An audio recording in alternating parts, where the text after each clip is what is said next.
በአቡነ ገብረ መንፈስ ቅዱስ በራእይ ተገልጣ በቅዱስ ላሊበላ ስለታነጸችው አፈር ውስጥ ተቀብራ ሳለ በአፄ ሚኒሊክ ተፈልጋ ወጣ ዛሬ ላይ አዳዲ ማርያም ተብላ ስለምትጠራው ድንቅ ቤተክርስቲያን ምን ያህል ታውቃላችሁ? አዳዲ ደብረ ምሕረት ቅድስት ማርያም ቤተክርስቲያን ከአዲስ አበባ በስተደቡብ 70 ኪሎ ሜትር ርቀት ላይ በደቡብ ምዕራብ ሸዋ ሀገረ ስብከት በሌመን ወረዳ ውስጥ የምትገኝ እንደ ላሊበላ አብያተ ክርስቲያናት ከወጥ ድንጋይ ተፈልፍላ የተሰራች ጥንታዊት ቤተክርስቲያን ናት። ቅዱስ ላሊበላ ንጉስ በነበረበት ዘመን ጻድቁ አቡነ ገብረ መንፈስ ቅዱስ ወደ ኢትዮጵያ መጥተው አክሱም ከዚያም ላስታሮሃ ሄደው ከንጉስ ላሊበላ ጋር ተገናኙ።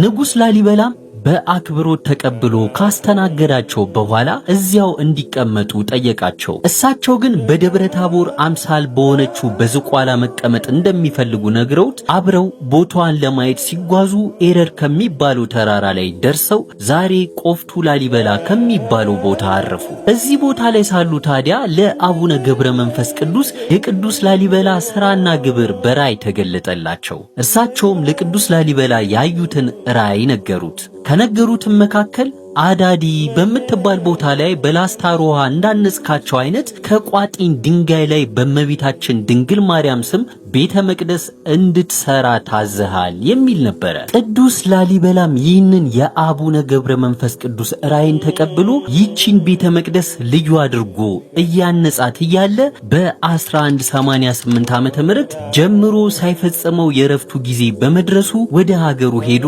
በዚያው ሰኔ 12 ቀን አረፈ።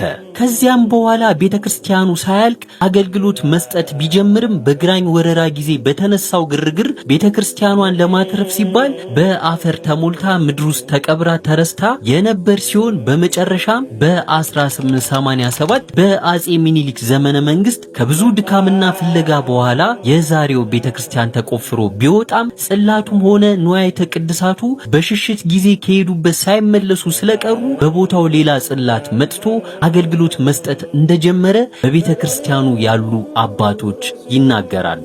ከዛም በኋላ በስዊዘርላንድ የተባበሩት መንግስታት የትምህርትና የሳይንስ የባህል ድርጅት ወይም ዩኔስኮ ኮሚሽን አማካይነት 18 ወራት የወሰደ እድሳት ተደርጎላታል።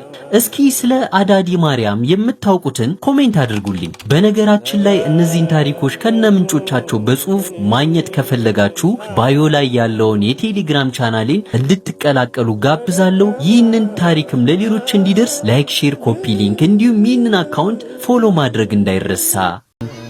እስከ ለዓለም